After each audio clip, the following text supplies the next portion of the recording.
The rain-slicked alley behind O'Malley's bar reeked of stale beer and regret when Ryan shoved open the back door, his heart pounding like a bass drum in a punk rock mosh pit. "You think you can just ghost me after that night?" Matthew's voice sliced through the downpour, raw and accusatory, his soaked flannel clinging to his broad shoulders like a second skin. But before Ryan could spit out a defense, a flash of headlights pinned them both. Cops, badges gleaming, cuffs out, and the world tilted into nightmare as they hauled Ryan away, screaming his innocence into the storm. Ryan's wrists burned against the cold steel of the handcuffs as the patrol car sliced through the neon-veined streets of San Francisco's Mission District. The officer in the passenger seat, a burly guy with a mustache that screamed 70s cop drama, glanced back with eyes like chipped flint. "Harassment. Assault on a family member. Your cousin's got bruises and a statement that paints you as the devil himself." "Kid." Ryan's stomach churned, not from the accusation, but from the lie festering at its core. His cousin, Jake, blood thicker than water, or so the saying went, had twisted a drunken family blowout into this felony farce. And Matthew? God, Matthew had been right there, witness to the whole ugly unraveling. Yet now he was just a ghost in the rearview, his face a mask of shock under the flickering street lamps.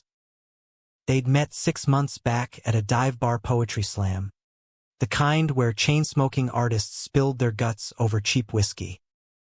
Ryan, fresh off a bad breakup with a Wall Street douche who'd called him too emotional one too many times, had been nursing a pint and a grudge when Matthew climbed the rickety stage.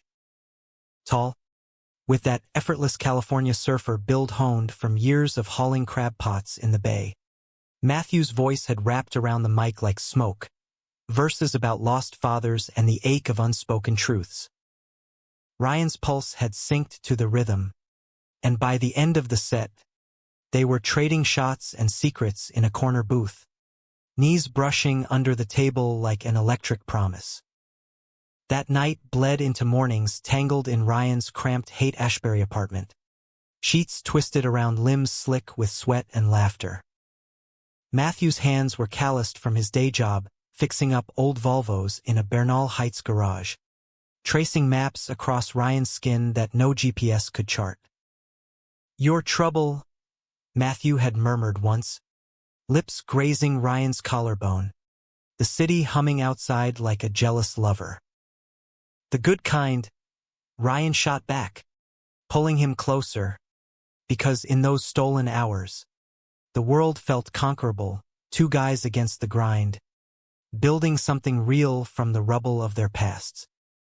But family, that's where the fault lines cracked wide. Jake had shown up unannounced 2 weeks ago, crashing on Ryan's couch after another blowout with his own folks back in the suburbs of Sacramento. Cousin by blood, but strangers by choice, Jake, the golden boy turned cautionary tale, fresh out of a stint in county for boosting cars, eyes hollow from whatever demons chased him. Ryan had let him stay, out of some misplaced loyalty, some echo of Thanksgiving's past where Aunt Linda's turkey masked the tensions bubbling under. "Just till I get on my feet, man," Jake had slurred that first night, cracking a beer from Ryan's fridge like he owned the place. Matthew had been wary from the jump, his easy grin tightening whenever Jake's stories veered into the bitter. "Guy's got that vibe. Like he's sizing up what he can take." Ryan waved it off, chalking it up to protectiveness, the kind that made his chest swell when Matthew slung an arm around his waist in public, thumb hooking possessively into a belt loop. They weren't out, not in the rainbow flag waving way. San Francisco might be a beacon, but the mission's underbelly still whispered slurs in Spanish and English alike. Still, in their bubble, it was enough, late-night drives over the bridge, windows down, blasting the replacements while Matthew belted off-key harmonies that made Ryan double over laughing. The family dinner had been Jake's idea, a half-assed bid at normalcy at a taqueria on 24th Street. Ryan had invited Matthew, testing the waters, his hand finding Matthew's under the table amid the clatter of plates and salsa heat. Jake's eyes had lingered too long, a flicker of something ugly crossing his face when he caught the subtle lean, the shared glance that said more than words. "Cute," he'd muttered later, voice laced with that false bro warmth. But Ryan caught the edge, sharp as broken glass. It escalated fast, Jake pounding on Ryan's door at midnight, reeking of tequila and desperation, ranting about his ex, about how the world chewed up guys like them. Ryan tried to listen, tried to play the big cousin, but when Jake lunged in a haze of booze-fueled rage, grabbing Ryan's shirt and slamming him against the wall, it wasn't malice, it was a cry for help gone wrong. Ryan shoved back, hard enough to send Jake stumbling into the coffee table, a lamp crashing, bruises blooming on Jake's arm from the fall. "Get out," Ryan had growled, chest heaving, dialing a rideshare for him because calling the cops felt like betrayal. Matthew arrived an hour later, key in hand, his spare, a quiet milestone they joked about like it was marriage vows. He found Ryan on the fire escape, chain-smoking camels into the fog-shrouded night. "What the hell happened?" Matthew's arms wrapped around him from behind, solid and sure, chin resting on Ryan's shoulder. Ryan spilled it all, the words tumbling like loose gravel, and Matthew listened, his breath warm against Ryan's neck. "He's poison, babe. You gotta cut him loose." They made love right there on the worn futon, urgent and affirming, Matthew's whispers chasing away the shadows. "I got you. Always." But dawn brought the knock. Cops. Warrants. Jake's tear-streaked face at the station later, spinning a tale of terror. His gay cousin, the harasser, the abuser who'd cornered him in a fit of jealous rage. Bruises proof of the assault.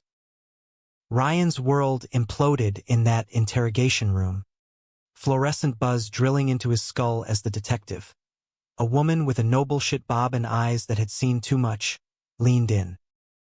"Family don't lie like this, son. Not about blood." Ryan's voice cracked, pleading about the shove, the accident, but the evidence bag held Jake's photos, purple welt stark against pale skin, and Ryan's prints on the table leg from steadying his fall. Bail was a joke, scrounged from his barista gig savings and a reluctant call to his mom, who wept over the line from her Reno trailer. "How could you, Ryan? After everything." Matthew paced the holding cell lobby like a caged wolf, fists clenched, promising lawyers and alibis. But the doubt crept in. Had Ryan downplayed it? Was there more? No, Ryan thought, slamming his head against the cinderblock wall until a guard barked him down. This was framing, pure and vicious, Jake's payback for what? The rejection of his chaos, or something darker, a homophobic twist to bury Ryan's truth under the weight of family values. Nights blurred in county, the clang of gates a metronome to his unraveling. Dreams twisted Matthew's face into accusation, his touch turning to ash. Ryan scratched pleas into the margins of legal pads, memories of their first kiss, salty from ocean spray on Baker Beach, hands fumbling in the dunes like teenagers defying gravity. "Fight it," Matthew had texted, a lifeline in the digital void. But the trial loomed like a guillotine, DA painting Ryan as the predator, exploiting kin in a city that preached tolerance but devoured its own. The courtroom in the Hall of Justice smelled like polished wood and desperation, a cavernous echo chamber where fates hung on the slant of a judge's brow. Ryan sat ramrod straight in his ill-fitting suit, borrowed from Matthew, who'd ironed it with hands that shook, staring at the prosecution's table where Jake perched like a fallen angel, eyes downcast, a fresh haircut making him look almost innocent. The bruises had faded to yellow ghosts, but the photos projected on the screen revived them in high-def horror. The jury, a mix of tech bros, retirees, and harried moms, shifting uncomfortably as the DA's voice boomed. This wasn't a family spat. This was violation, born of unchecked aggression. Ryan's public defender, a harried kid named Elena with coffee stains on her blouse, whispered strategies that felt like whispers to a hurricane. "We need character witnesses. Your boyfriend, Matthew, he saw the aftermath." Ryan nodded, throat tight, picturing Matthew in the back row, his jaw set like granite, the man who'd become his anchor now thrust into the circus.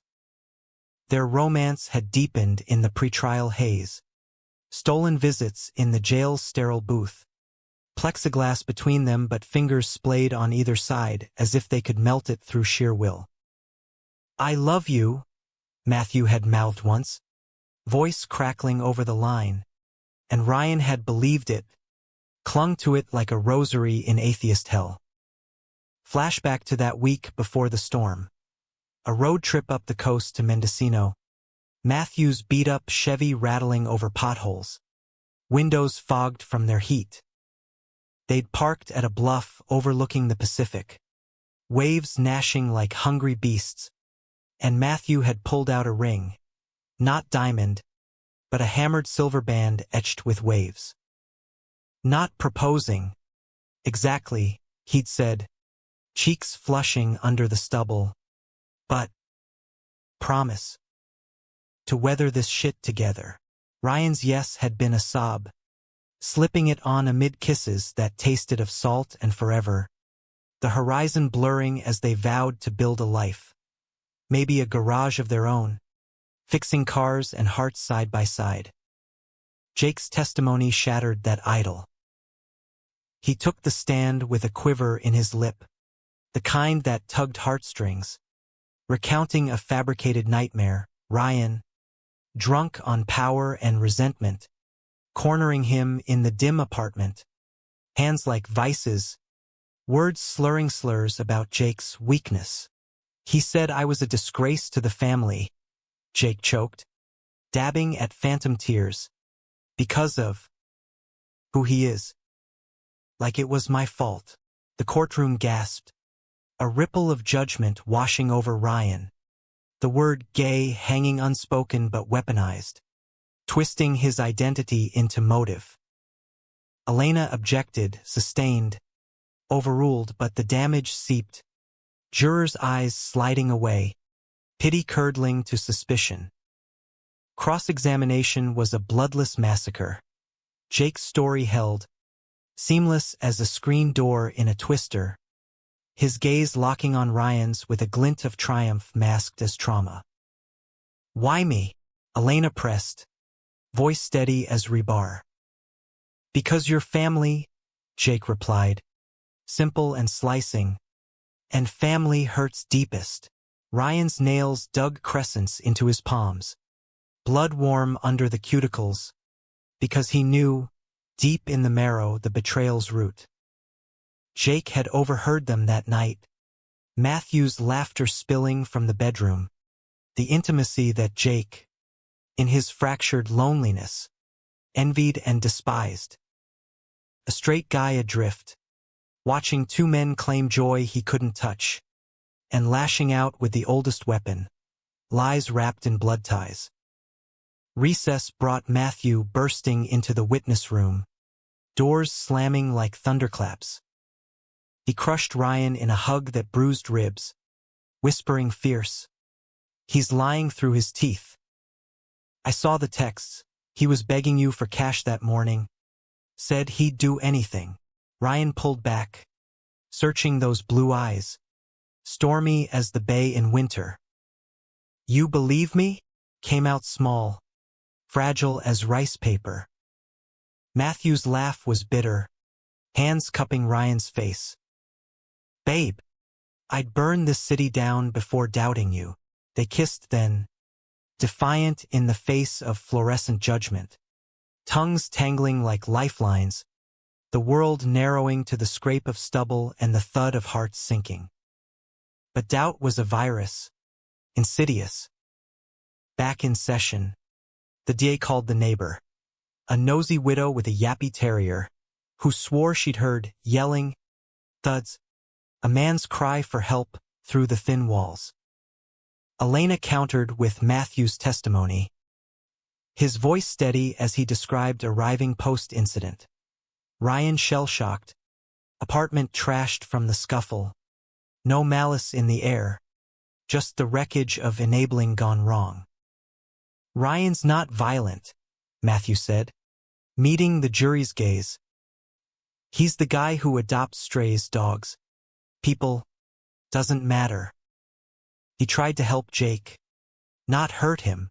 Questions flew about their relationship, the nature of it, and Matthew answered blunt, unashamed, "We're in love." "That doesn't make him a monster." The jury nodded, some softening, but Jake's shadow loomed, his victimhood a velvet glove over an iron fist. Closing arguments were poetry in poison, the DA evoking fractured families, the sanctity of trust, painting Ryan as the serpent in the garden. Elena fired back with pleas for truth, for seeing beyond bruises to the man who'd poured his heart into salvaging a cousin's soul. "This isn't about orientation," she said, voice rising. "It's about a frame job, plain and simple." But as the gavel fell for deliberations, Ryan's world teetered, Matthew's hand in his the only tether. That night, in a halfway house limbo, they talked futures over smuggled takeout, pad thai from the corner spot, steam curling like dreams. "If I beat this," Ryan murmured, "fork midway, we get out. Portland, maybe rain like here, but quieter." Matthew's smile was a sunrise, slow and golden. No ifs, when. Their lovemaking was gentle, exploratory, hands mapping scars both seen and unseen, whispers weaving vows against the dark. But sleep brought visions of iron bars, Jake's smirk, and Matthew walking away, a betrayal born not of malice but erosion. Deliberations stretched into a second day, the clock ticking like a bomb. Ryan paced the courthouse halls, ghosts of past inmates whispering from the marble veins. Matthew waited outside, chain-smoking, fielding calls from friends in the queer community, rallies brewing, hashtags trending justice for Ryan. Felt surreal, this spotlight on their love, a double-edged sword slicing privacy to ribbons. Yet in the vulnerability, something bloomed, solidarity, raw and real, emails from strangers who'd survived their own frames, offering prayers wrapped in rainbow flags. The verdict came at dusk. The jury foreman, a Latina mechanic with grease under her nails, rising with a folded paper that might as well have been his noose. "Not guilty," she read, voice steady, and the room exhaled in fractured waves. Relief, rage, release.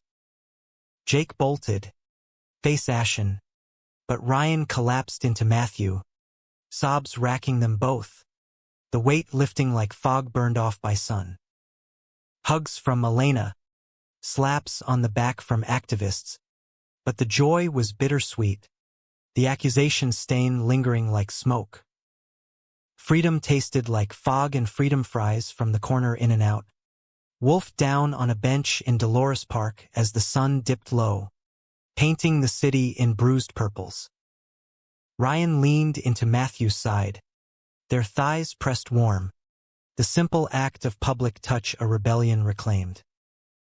"It's over," he breathed, ketchup smearing his lip, and Matthew thumbed it away with a grin that crinkled his eyes. "Nah, it's just starting." But the lie gnawed. Jake was out there, vanished like a bad debt, and the not guilty hadn't erased the whispers, the side-eyes from old friends who'd ghosted during the trial. They drove home in silence broken by radio static, QUED droning about Pride Month prep, irony that twisted Ryan's gut. Home, Matthew's place now, technically, a shotgun rental in no valley with creaky floors and a bay window framing the hills. Ryan had moved in post-bail, boxes still half unpacked, symbols of a life interrupted. That night, they celebrated subdued, champagne fizzing in mismatched mugs, bodies colliding on the thrift store couch in a frenzy of rediscovery. Matthew's mouth was everywhere, reverent, mapping the hollows Jake's chaos had hollowed deeper. "Mine," he growled against Ryan's hip bone, teeth grazing without bite, and Ryan arched, gasping, "Always," but dawn dragged in the undertow. Ryan woke to Matthew's phone buzzing like a hornet, texts from the garage, layoffs looming, the economy's grind biting harder. "Boss says tighten belts," Matthew muttered over coffee, black as his mood, "or we're shipping out." Ryan's trial had drained them, legal fees siphoned from Matthew's savings, shifts doubled to cover. Guilt coiled in Ryan's chest, a serpent reawakening. "This is on me," he said, stirring sugar into oblivion. Matthew's hand covered his, firm. "Bullshit. We're a team. Remember, that ring ain't just jewelry." Still, the fracture lines spiderwebbed. Ryan landed freelance gigs, bartending at queer nights, writing blurbs for a Castrozine, but the paranoia lingered, shadows in every alley suggesting Jake's return.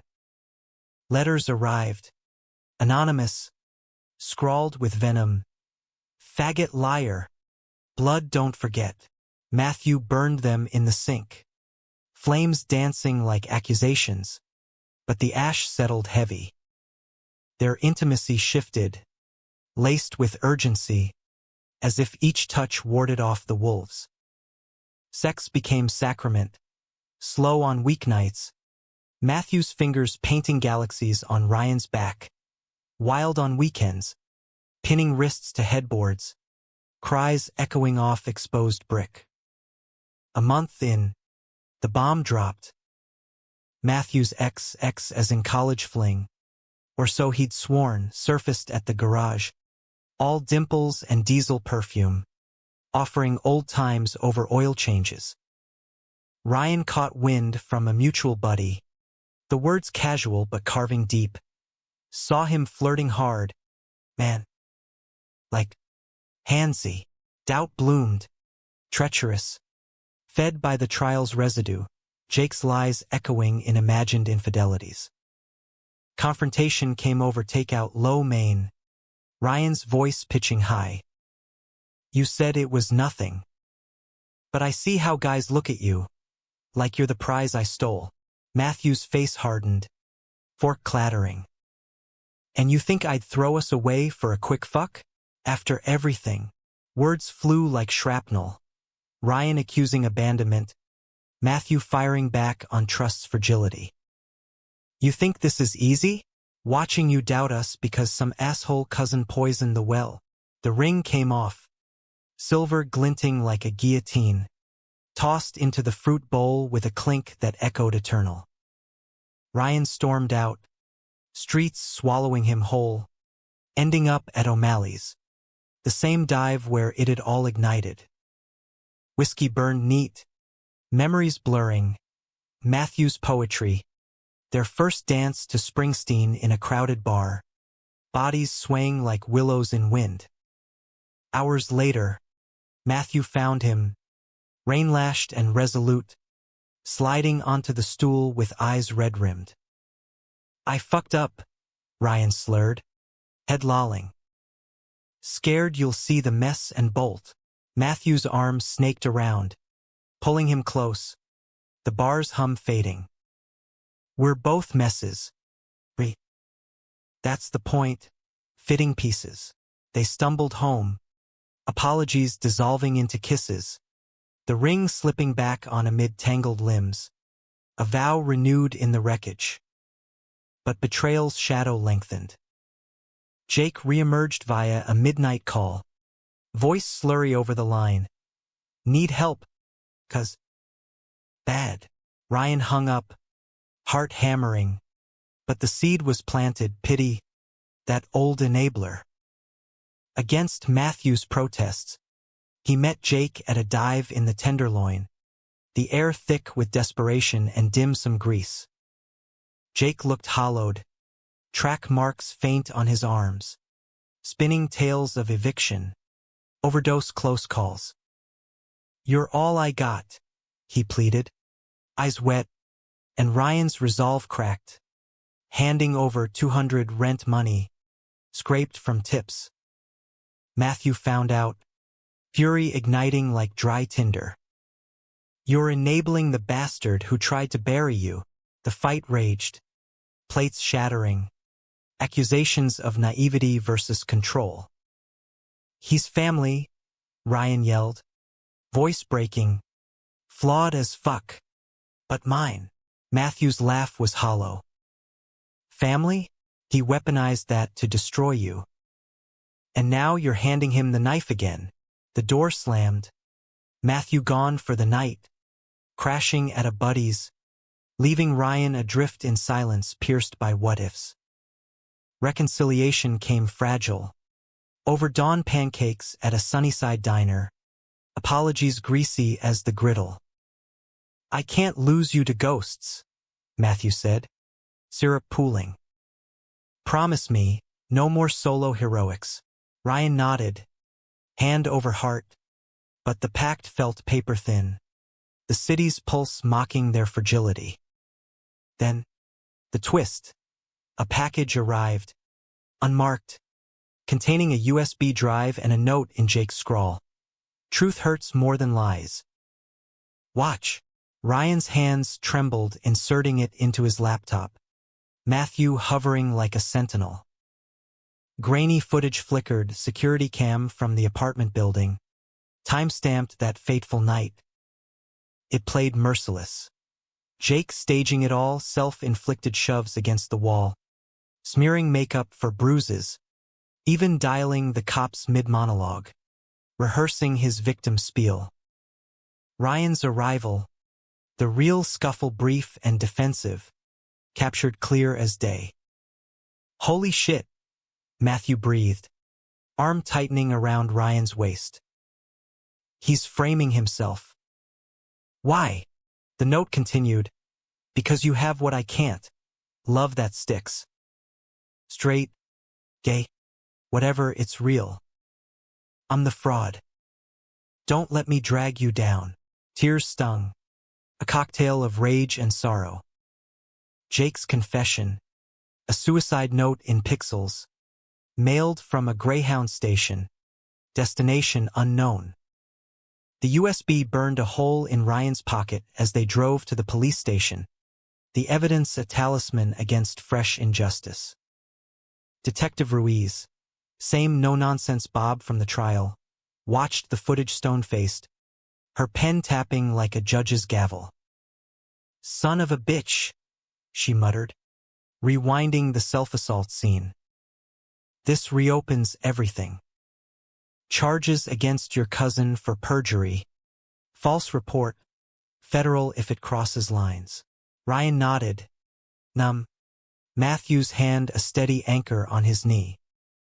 "He wanted out," Ryan said, voice hollow, but not without one last gut punch. Word spread like San Francisco wildfire, queer networks buzzing, news vans circling their block like vultures. Jake's face hit the feeds. Framed cousin confesses in viral video, The headline salacious, stripping his pain to clickbait.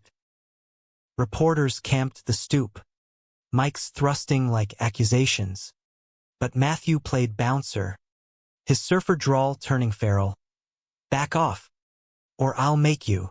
Inside, they barricaded, blinds drawn, the world a muffled roar.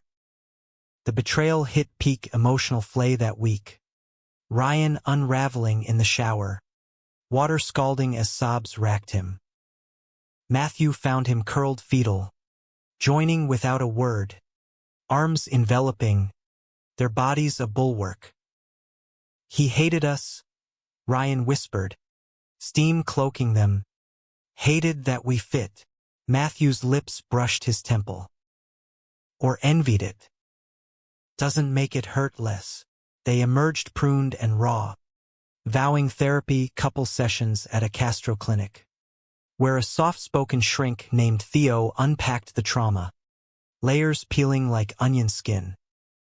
Romance reignited in the ashes, tender and tenacious. Date nights became ritual, picnics in the Presidio, blankets spread under cypress trees, wine from Napa bottles Matthew borrowed from a client.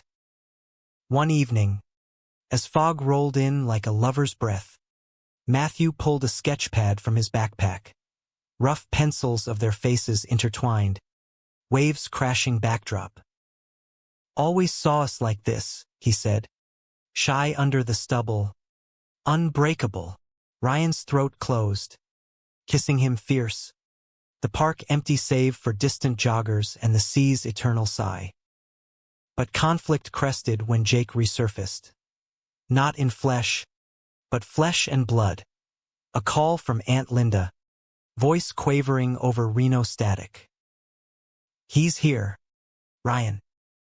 Crashed on my couch, half dead from the road. Says, he needs to make it right.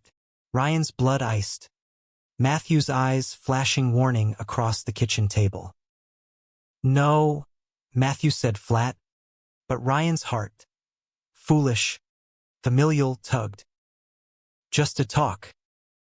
Closure. The drive east was purgatory. Chevy eating miles through Central Valley dust. Arguments simmering like road tar. You're choosing him again, Matthew accused, hands white on the wheel. Not choosing, ending it, Ryan countered, but doubt gnawed, the ring heavy as lead. Sacramento welcomed with strip mall sprawl and suburban suspicion.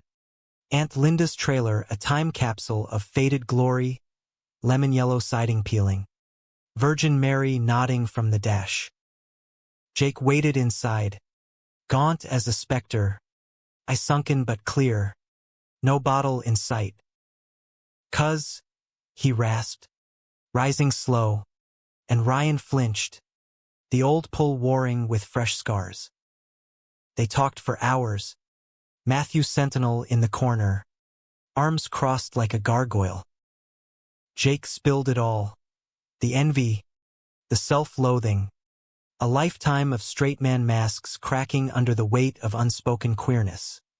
Hints of crushes buried deep, a kiss in juvenile hall that haunted him.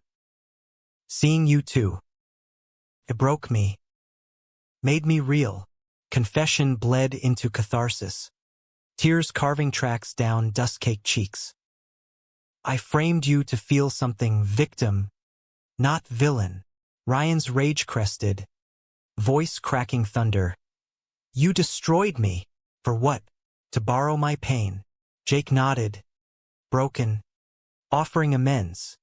A notarized affidavit, therapy referrals, promise to vanish clean. Aunt Linda wept in the kitchen, pie cooling forgotten, her love a bridge too far bent. Matthew stayed silent, but his grip on Ryan's hand was iron, grounding, guiding. The return trip was quieter, storm clouds chasing them west, radio humming folk tunes of redemption. You were right, Ryan admitted, head on Matthew's shoulder at a rest stop, stars pricking the velvet sky. But so was I. It needed ending. Matthew's kiss was salt-tinged, affirming.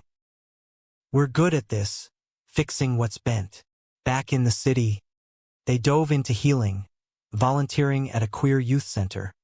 Ryan facilitating art workshops where kids sketched their truths. Matthew wrenching on donated bikes for runaways. Purpose wove through the pain, threads of humanism stitching wounds. Yet climax brewed in a letter, Jake's final act, postmarked from a Seattle shelter, a check for trial costs, earned from odd jobs, and a photo, him smiling tentative at a NA meeting, rainbow pin glinting on his collar. Learning to love the mess, the note read. Ryan framed it, not forgiveness, but release, hanging it beside Matthew's sketch in their new apartment.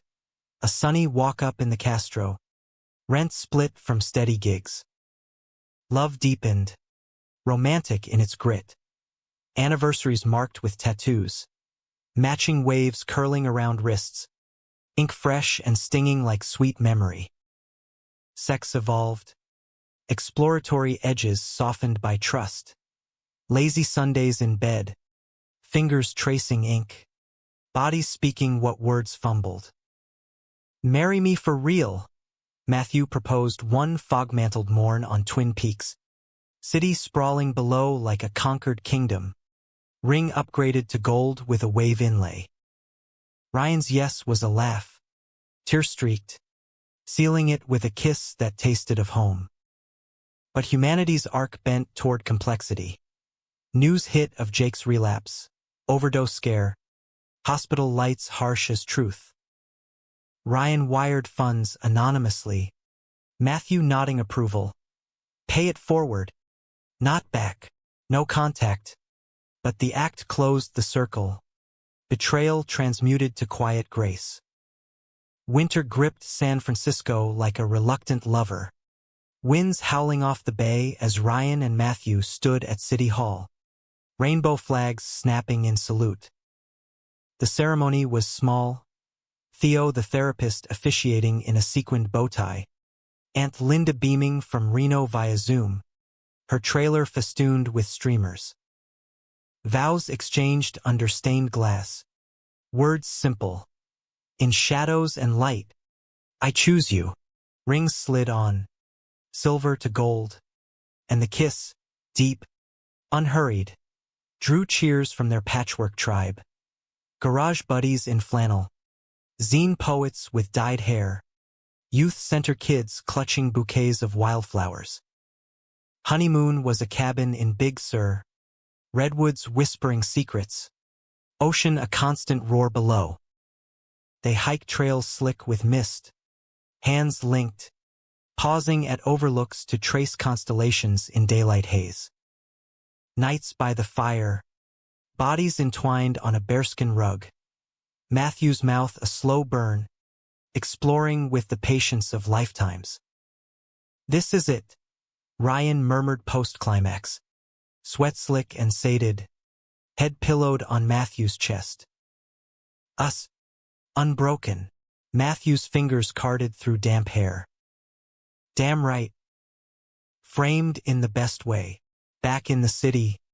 Life settled into rhythms humane and hard-won. Ryan's writing bloomed. A memoir pitched to a small press. Shadows on the family tree. Raw pages chronicling the frame. The fall. The rise through love's lens. Matthew expanded the garage. Specializing in queer-owned custom jobs. Volvos with pride decals. Bikes for bike messengers dodging hate. They mentored at the center. Ryan's workshops evolving to story circles where teens voiced their frames. Societal, familial, self-imposed. One kid, a trans boy named Alex with eyes like fractured glass, gifted Ryan a drawing, two figures in a storm, hands clasped, caption truth anchors. Betrayals echo faded, but lessons lingered, etched like tattoos. Jake surfaced once more. A postcard from Portland, sober streak at 6 months. working construction, building better foundations. No return address, but peace in the postage stamp. A nod to paths diverged yet parallel. Ryan showed it to Matthew over brunch at Tartine. Croissants flaking like old skin. Human. Huh? Messy as fuck. Matthew clinked mugs. Grin wolfish. But worth the frame. Climax revisited in subtler storms. A queer bash at the center turning tense when protesters, Bible thumpers with signs screaming "Repent," clustered outside, chants piercing the bass-thump joy. Ryan and Matthew stood shoulder to shoulder at the door, arms linked, faces calm as the kids danced within. Cops dispersed them, but the adrenaline lingered, channeling into a op-ed Ryan penned for the Chronicle. Framed no more, love's lens on justice, calling out systemic biases that weaponize identity. It ran front page, letters flooding support, vitriol, stories mirroring theirs. Emotional depths plumbed in quiet hours. Therapy anniversaries marked with letters read aloud. Vulnerabilities bared like offerings. "I feared you'd leave," Ryan confessed once, voice thick over chamomile steam. "Still do. Sometimes." Matthew's response was action, pulling him to the balcony. City lights winking complicity, making love under stars with the Golden Gate's glow as witness. Romance romanticized the everyday. Notes in lunch bags, "Miss your chaos." Spontaneous drives to Muir Woods, hands intertwined on the dash. Springsteen crooning redemption anthems. The humanistic close came unbidden. A year post-verdict, a call from Detective Ruiz. Jake, clean and contrite, had turned state's evidence in a larger scam. Auto theft ring from his juvie days, testifying against old crew. Charges dropped in exchange. "Kids turning corner," she said, tone grudging respect. "Asked about you. Said to tell you. Thanks for the mirror." Ryan hung up, tears pricking, sharing with Matthew over backyard fire pit. Flames licking marshmallows. "Redemption's not tidy," Matthew mused, arms slung casual. "But it's real." Their story rippled outward, invites to panels, podcasts dissecting the cousin frame. Ryan and Matthew tag-teaming with wit and warmth, emphasizing love's radical normalcy. One night, post-talk in a Berkeley auditorium, a fan approached, young guy, eyes haunted. "Your book saved me from my own Jake." Ryan hugged him, Matthew's nod approving, the chain unbroken. Ending landed soft as fog on the pier where it had nearly shattered, the same dawn spot, waves gnashing indifferent. Ryan traced Matthew's jaw, ring catching light. "From accusation to this," he said, wonder threading voice. Matthew pulled him close, foreheads touching, breaths mingling. Framed in love. Best plot twist. They kissed into the sunrise, city awakening around them, a tapestry of trials woven into triumph. Dramatic, emotional, unapologetically theirs. In America's vast, flawed heart, two men stood, shadows banished, future framed in endless possibility.